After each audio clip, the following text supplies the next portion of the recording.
ॐ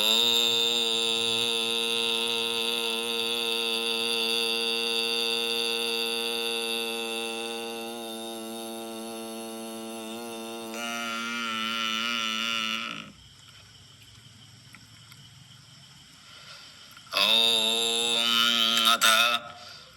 भाग्यसुगतं पाठः।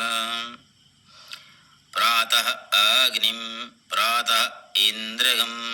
हवामहे प्रातः मित्रावरुणा प्रातः अश्विना प्रातः वर्गं पूषणं ब्रह्मणास्पतिं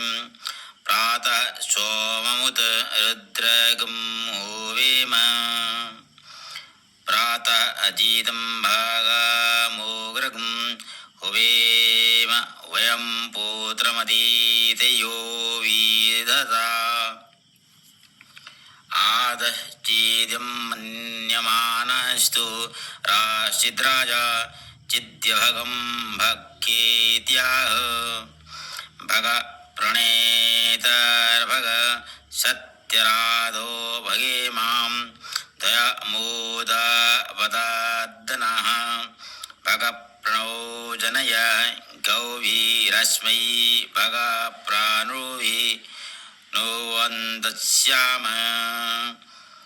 उदेदानीं भगवन्तस्यामुत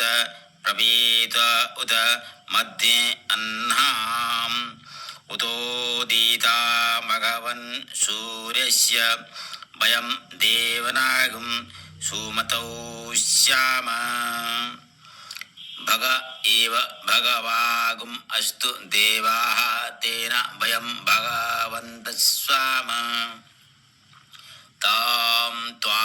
भग सर्व ईयहस्मि स नो भग पुर एता भवेह समध्वरायु ससो अनमन्त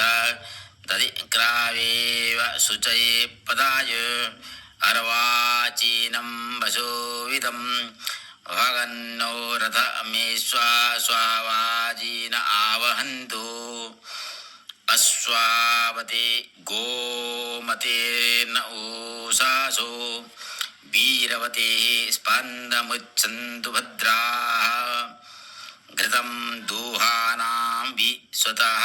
प्रवीणायोऽयं पात स्वस्तिभिः स्पदानः यो मा अग्ने भागिनगं सन्तमथा भागं चिकीर्षति